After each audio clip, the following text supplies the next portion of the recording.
Mula nang tayo'y di na nagkita.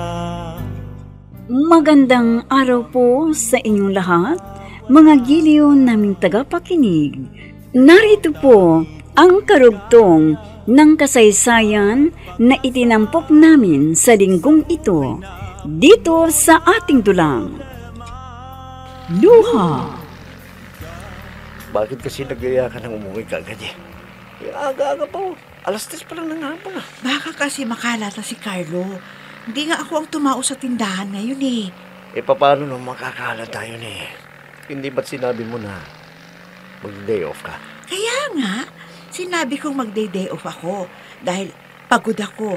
Kaya magtataka yun kung hindi niya ako madadatnan sa bahay. Eh, ano ba naman yung sabihin mo na pumunta ka sa mall o kaya na malingki ka? O hindi na malalaman. Magkasama tayong dalawa. Pero kailangan pa rin mag-ingat ako.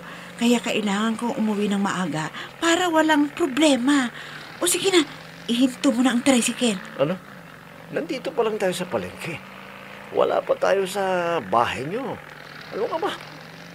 Bakit ka ba nagmamadali? Hindi nga ako pwedeng bababa sa harapan ng bahay dahil mga marites nandoon lang. Dito na lamang ako sa palengke bababa para walang makakakita sa akin. Sige na. Sige na. Bumaba ka na. Teka muna. Kailan tayo lalabas ulit? Hindi ko pa alam. Basta, ite-text na lang kita. At yung bilin ko sa'yo wag na wag kang magte-text sa mga alanganing oras. Tulad sa gabi at sa umagang-umaga. Dahil nasa bahay pa ako noon. Bakit ba takot ka? Sige na, bumaba ka na. Sige, bababa na ako dito sa palengke. At kunwari, mamamalengke pa ako. Sige na. Babay na. Bye.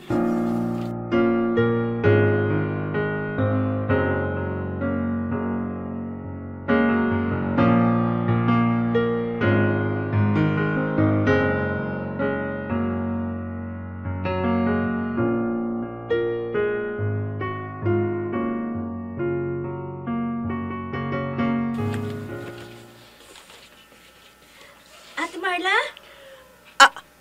Ha? Saan ka galing, ate? Sino yung nagmamaniho ng tricycle na naghatid sa'yo? Jane? Malayo pa kasi ako. Natanaw na kita. Kaya nilapitan kita. Sino yung lalaking yun? Ha? Sino yun, ate? Wala yun. Kaibigan ko. Nadaanan niya kasi akong naglalakad at nang patungo na ako dito. Kaya ako pinasakay. Oh, ikaw? Anong ginagawa mo dito? Hindi ba dapat ay nasa tindahan ka ngayon? Bumili lamang ako ng merienda namin ng kasama ko sa tindahan, ate. Ganun ba? Sige. At mamamalengke pa ako.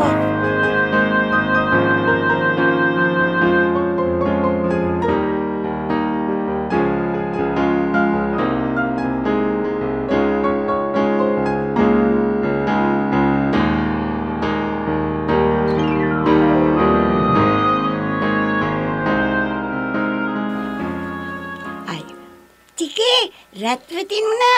Ayan pa sa likuran mo, patayin mo. Woo! Ay, batag ito. Nanonood ka ba ng TV o nagseselfon ka lang? Ay, po, kinakusap kita. Ha? May sinasabi ka ba, Lola? Patayin mo nga muna yung TV. Ay, paano mo ako maririnig? Dalawang bagay ang pinagkakabalan mo. TV at cellphone. Bakit yung pinatay ang TV? Nanonood pa ako Adog nanonood. Nagsiselfone ka lang Daryan ka na pala. Saan ka ba galing? Ay, nene, doon ka nga maupo. At mahihiga ako dito. Pagod na pagod ka Sinatanong kita, Marla. Saan ka galing? Akala ko ba magpapahinga ka? Bakit ka umalis ng bahay? Paano ako makapagpapahinga? Dumating ang supplier ng mga paninda ko. Nasikaso ko muna. Madiluto akong merienda dyan. Nasa kusina. Kung gusto mo, paghahain kita. Wag na. Pagod na pagod ako Mas gugustuhin ko ng matulog kaysa kumain. Sarap mahiga. Pagod na katawan. Sige. Magpahinga ka muna kung ganon. At ipapainit ko. Malamang malamig na yung niluto ko kanina. Tamang-tama.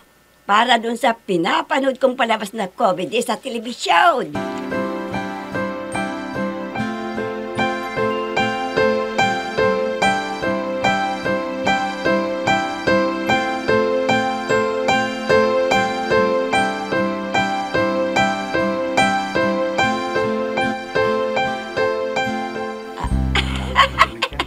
Ay, nako. Sasakit ang tiyan ko sa palabas na ito. Nakakatawa talaga. Teka, Apo. Bakit mo naman dilipat ang channel eh? Nanonood ako ng paborito kong telenovela. Manunod po ako ng cartoon di pa tapos yung pinapanood ko eh. Ibalik mo doon sa pinapanood ko. Manunod nga ako. Ay, nako. Hindi ka naman nadudod eh. Nagsiselfon ka lang. Lola, bakit niyo nilipat ang channel ng TV? Manunod ako ng paborito kong telenovela. Lola naman kung akong naglilipat ng channel, sinasabihin niyo akong bastos. Di bastos kayo kung ganon? Ano ang sinabi mo? Ang sabi ko, bastos kayo kasi nilipat niyong channel ng TV gayong nanonood ako. Aba, ang damuhong ito. Sinabihan pa ako bastos. Hindi ba? Nung isang araw, tinawag niyo akong bastos dahil inilipat ko ang channel ng TV. Ngayon, inilipat niyo rin ang channel ng TV, di bastos din kayo. Hindi ka naman nanonood ng TV. Nilalaro mo yung cellphone mo. Tapos sasabihin mong bastos ako. Kanina pa kayo nanonood ng TV, Lola. Ako naman ngayon. Ano ba naman kayong dalawa? Kaya nga lang ako makapagpapahinga ang ingay-ingay nyo. Si Lola kasi, Mami. Ayaw akong panoorin. Sinabihan pa akong bastos. Papaanong di ko sasabihin, bastos ka? Alam mong nanonood ako ng TV. Basta mo na lang ililipat ang channel. Ano ba naman kayo, inay? Pati bata pinapatulan nyo. Akin na nga yung remote. Dahil lamang sa TV na yan, inaaway nyo ang anak ko. Barla! Hindi ba? Pati bata, pinapatulan nyo. Papahingang tawi ang ingay-ingay ninyo. Nakakabwisit!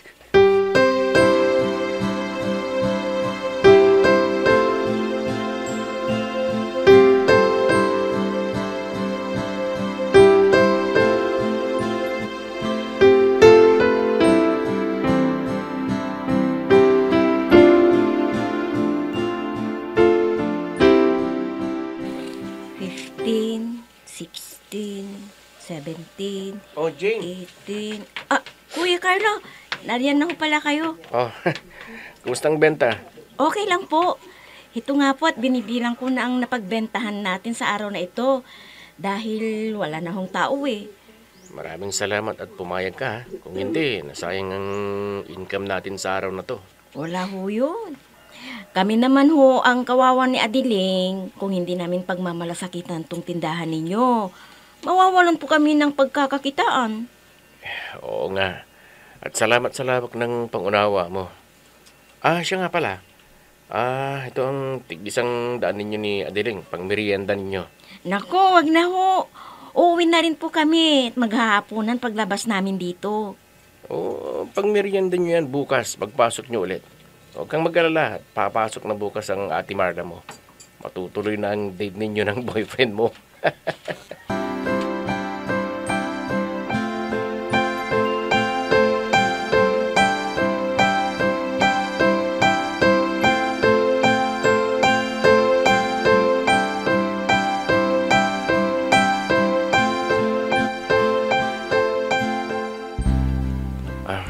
Pasensyahan nyo na sila, inay.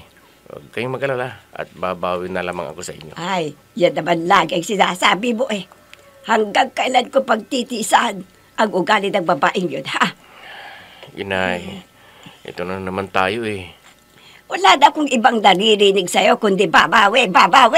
Hanggang gayon, nagtitis pa rin ako. Talaga ho, inay. Sa pagkakataong ito, talagang babawi na ako sa inyo. Kailan pa? Pag puti ng uwak o pag itim ng taga? Inay naman, ako na ang humihingi sa inyo ng dispensa, alang-alang sa akin, para wala na hong gulo. Iwan ko sa'yo. Kung bakit naman kasi sa dami-dami ng babaeng pwede mong ligawan, yun pa! Ikaw lang ang tanging mahal ko sa buong buhay kong ito. Pag-ibig ko'y tanging ikaw lamang, sa puso ko'y nag-isa ka lang. O Jane, ikaw pala ang pinagkahan ng Kuya Carlo mo kahapon. Ako nga po, ate. Magkano ang napagbentahan mo? Humigit kumulang 20 mil po. Ganun ba? O, nasan na? Ibinigay ko na po kay Kuya Carlo. Ano? Bakit mo binigay sa kanya?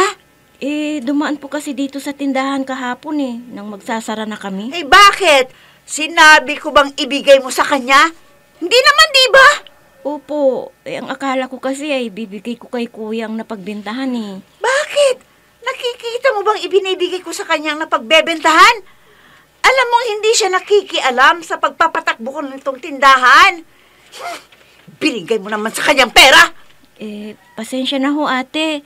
Hindi na ho mauulit. Talagang hindi na mauulit. Dahil sa susunod na uulitin mo, sisisantihin na kita.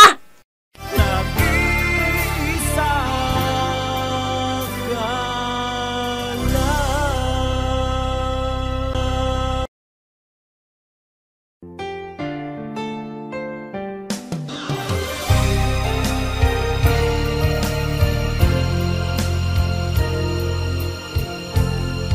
Magmula nang tayo'y di na nagkita.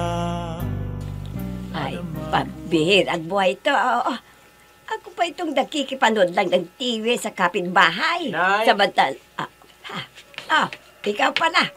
Ang aga mo yatang umuwi ngayon. Mano po, inay? Hmm, Saan ho ba kayo galing at ang init pang sikat ng araw Kahit alas 4 pa lang ng hapon. dyan sa kapitbahay natin. Nakipanood ako ng TV. Ano ho? Nakipanood kayo ng TV? Ano pa nga ba? Ang ganda-ganda na kaya ngayon ng istorya. Nagsinusubaybayan ko palabas ng telenovela. Bakit pa kayo nakikipanood? May TV naman sa bahay. Ay, nako. Mabuti nang magipanood ako sa kapitbahay kaysa aawayin ako ng asawa mo't anak. Hindi ho bali, inay. Mula ngayon, hindi na kayo makikipanood pa sa TV ng kapitbahay. Ano? Oho, inay, dahil may TV na kayo. Sir, andito na po yung pinadeliver ninyong 72 by 48 inches na TV. Saan ko po ilalagay? Narinig ninyo, inay? 72 by 48 Dito ba? inches na TV. Laki Ibig naman sabihin, malaki ang screen ng inyong TV, inay. Dito. At para lamang yan sa inyo. Wala kayong kasalo sa panunood dahil ipapalagay ko yan sa inyong kwarto. Ano?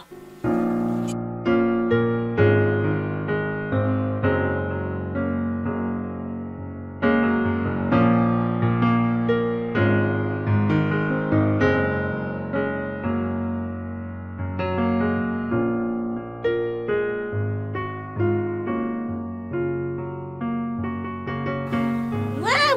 Ang laking TV! Makakapanood na ako ng parang sine. Kuya, delivery man kayo dito, ano? Ilagay niyo sa ibabaw ng luman naming TV. Hindi, doon. Hindi dyan. Huwag ninyong ilagay dyan. Doon ninyo ilagay sa kwartong yon. Opo, sir, opo. Dito daw eh. Daddy, bakit tinadala nilang TV sa loob ng kwarto ni Lola? Kasi anak, TV yan ng lola mo. Bakit doon? Kasi nga solong TV yan ng lola mo. Hindi, akin ang TV na yan. Dito nyo ipailagay dito sa kwarto namin. Sige na, Daddy, TV ko yan. May TV ka naman dito sa sala. Ayoko na yan, ang lit-lit. Malaki rin yan, anak. Mas malaki yan kumpara sa mga lumang TV. Oo nga, pero gusto ko yung TV na yun kasi malaki, parang sine. Para sa lola mo yon. para hindi na siya nakikipag-agawan pa ng panonood ng TV sa inyo. Kaya nga, ilagay niyo sa kwarto ko ang TV na yun. Para yung TV dito sa sala ang gagamitin ng lola. Nakapag-desisyon na ako, anak, para sa lola mo ang TV na yon. Ayoko na sa'yo, Daddy. Ayoko na sa'yo. Sigurado ka ba, anak? Sa akin labang ang TV na yun. Oo, inay, para hindi na kayo nakikipag-agawan pa ng TV sa mga bata. Pero magtatampo yung bata sa'yo. Inay, hindi ho ba nangako ako sa inyo? Babawi ako sa inyo. At ito na yun.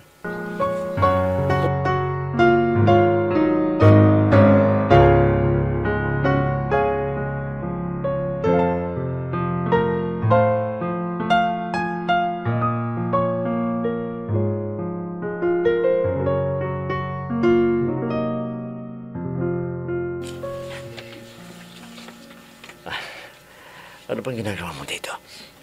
Lumuwas ka muna. Wala namang masyadong tao eh. Sige na. Ano ka ba? Umusog-usog ka nga dyan. Makakala na itong dalawa kong tindera eh. Ano naman? Ano naman pakialam nila sa atin? Anong pakialam sa atin? Pinsan ko ang isa sa kanila. Baka isumbong ako. Oh, pinsan mo naman pala eh. Akala mo, pinsan ni Carlo. Kahit na, lumabas ka muna. Baka makalat ang mga yan. Teka. Nandiyan ang cellphone ko. Ang anak ko pala. Oh, anak. Bakit? Ayoko na kay Daddy. Ayoko na sa kanya. Ha?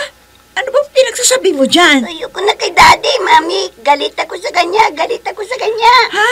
Bakit, anak? Anong nangyari? Kasi, ang mahal ni Daddy ang lola kaysa sa akin. Ano?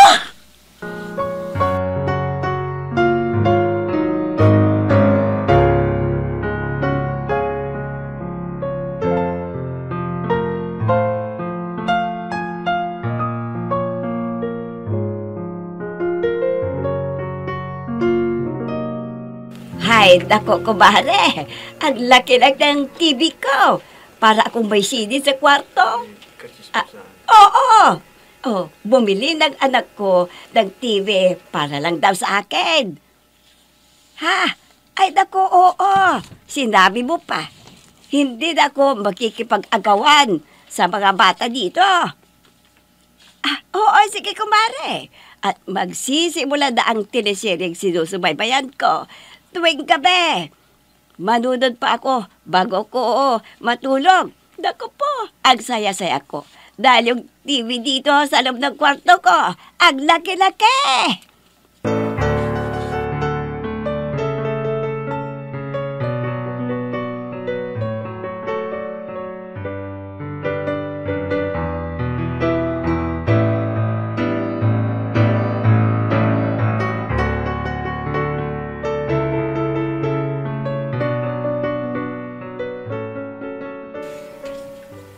Ano ba namang pagsasara ng pintuan yan? Para mong sinisira ang pintuan nitong kwarto ah.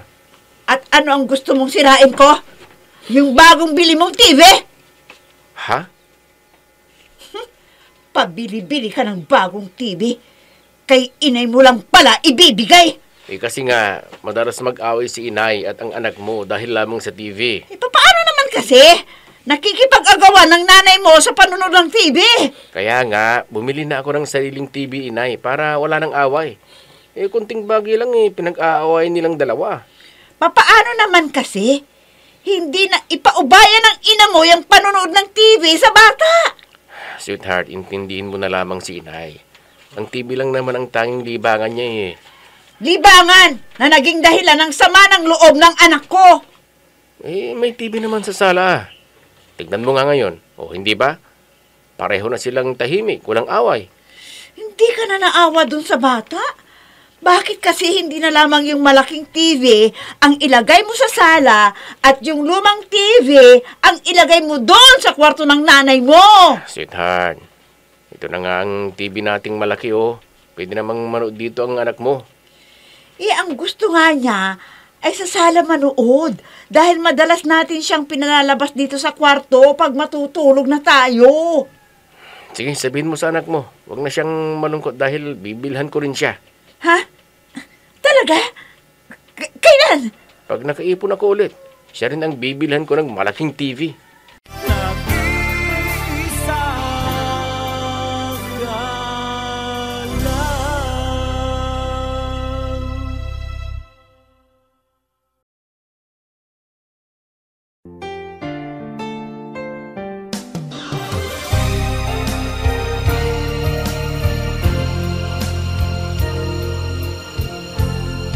Magmula nang tayo'y dinana. Hindi na kaya mag-aaway ang maglola. Mga giliw naming tagapakinig, sundan bukas ang karugtong ng kasaysayan na itinampok namin sa linggong ito dito sa ating dulang. Luha! Mga nagbibigay buhay sa ating dula ay sina Mayra Abrehal Narnola, Susan Madikdem, Robert De Guzman, Jun Cabato, Emma Dalope, Andrea Solar, Ami Diaz, Jonathan Bravo, at si Oscar Ora. Technical Supervision at Musika, Oscar Ora. Nilapatan ng tunog ni Robert De Guzman, Willie Francisco. Sa panulat at direksyon, Eva Alcoriza. Inihahandog sa inyo ng F3 Recording Studio para sa Pambansang Radyo ng Pilipinas, Bombo Radio, Philippines.